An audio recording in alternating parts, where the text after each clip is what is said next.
Eu fico ouvindo o tempo inteiro que brasileiro não compra SaaS, que tem que vender para gringo, que tem que vender em dólar. Mas isso é mentira. Eu já vendi para dezenas de milhares de brasileiros e para milhares de gringos. E eu posso te falar com toda certeza, é muito mais fácil fazer um SaaS que tem um faturamento anual de 2 milhões de reais do que fazer um SaaS que tenha faturamento anual de 400 mil dólares. E é exatamente a mesma coisa. É o mesmo valor, mas um é muito, mas muito mais fácil que o outro. Mas como assim é mais fácil, né? Por que isso é mais fácil? E por que eu acho que você não deveria otimizar para vender para gringos antes de começar a sua operação? E o primeiro ponto é que o brasileiro é early adopter. A gente compra e compra bem. E a gente usa, e a gente testa, e a gente é um dos primeiros lugares de uso de redes sociais. Nossa população tá ali com tempo de tela torando, tirando o bloqueio de uso do iPhone o tempo todo, fingindo que aquilo não serve para nada. A gente é um dos maiores públicos de rede social, a gente é um dos maiores públicos de fintech. E tudo isso é a partir do comportamento do nosso país, das nossas pessoas, em que a gente tá ali realmente disposto a ver se tem algo que é melhor, se tem algo que funciona, deixa eu ver como funciona e eu vou usar. E do ponto de vista de fintech, inclusive, a gente tem Pix, tem boleto, cartão de crédito funciona para todo mundo, banco faz transferência sem você ter que levar um cheque na casa de alguém, simplesmente tudo funciona e nossa população já está acostumada a comprar online, a comprar digitalmente. Mercado Livre é uma das maiores empresas da América Latina e opera majoritariamente no Brasil. Então a gente tem um ambiente digitalizado, a gente tem um ambiente fintech e um ambiente bancário perfeito e a gente tem uma população sedenta por soluções melhores e dispostas a testar soluções melhores. Quando a gente olha para um dos maiores bancos do Brasil, ele é o Nubank, é um banco PLG, roxo, sem agência e que chama Nu, e as pessoas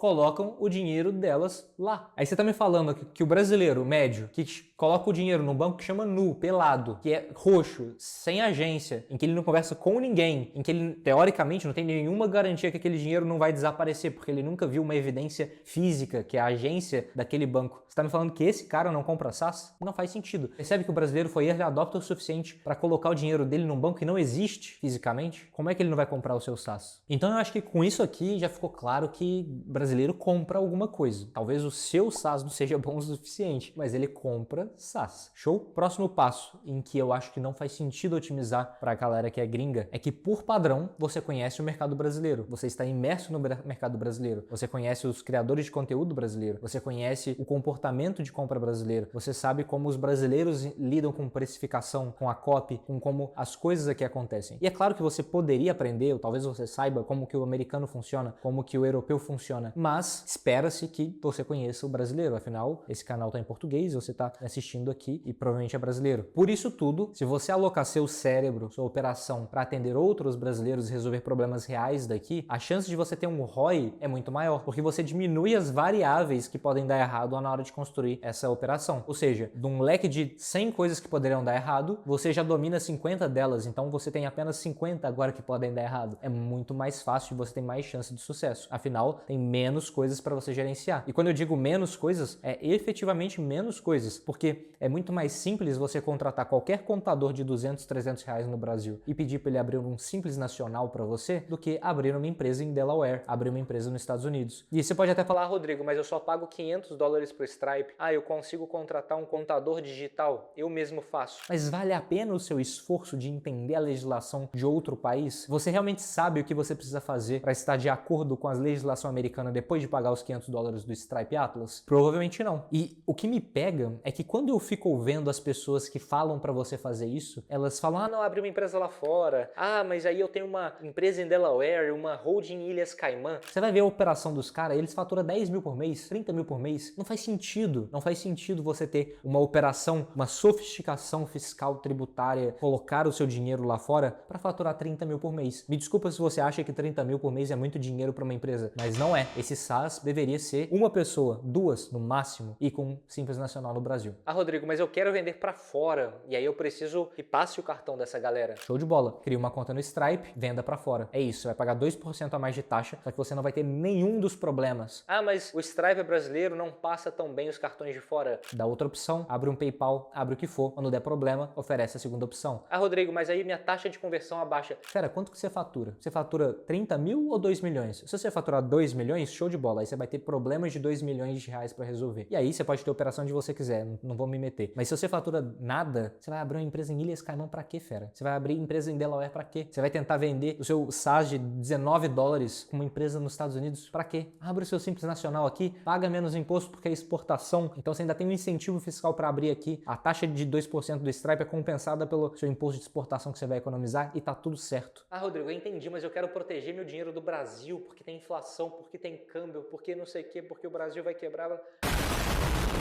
Cara, faz sua empresa, recebe seu dinheiro, coloca na pessoa física, compra dólar, investe em ação fora. O problema é seu. Faz na pessoa física, não faz na operação. Na pessoa física é mais simples, dá menos problema, menos chance de você fazer cagada. Fechou? O brasileiro quer testar as coisas. O brasileiro tá disposto a comprar as coisas. Não faz sentido você abrir uma empresa fora do Brasil se você não tem faturamento relevante. Não faz sentido otimizar uma coisa que não existe se você tiver um faturamento irrelevante. Não justifica fazer isso. E mesmo que você queira vender para fora, você consegue fazer isso de uma empresa do Brasil, em que você vai ter muito menos variáveis e muito menos coisas para dar errado. Mas beleza, eu queria trazer nesse vídeo aqui o cenário em que faz sentido, para também não parecer que eu sou hater de abrir empresa fora do Brasil. Você pode abrir, faz sentido quando o mercado é exclusivamente americano ou europeu, em que para você vender você precisa ter um contrato válido lá, com uma empresa lá, que você precisa ter pessoas nativas contratadas, em que você vai ter que contratar um americano, em que você vai ter que contratar um espanhol, em que você vai ter que contratar alguém do país em que você está operando. Faz sentido quando você precisa ter fornecedores locais, algum tipo de cadeia produtiva, em que você talvez tenha que ter um endereço físico. Mas se for um software, se você estiver vendendo SaaS, a chance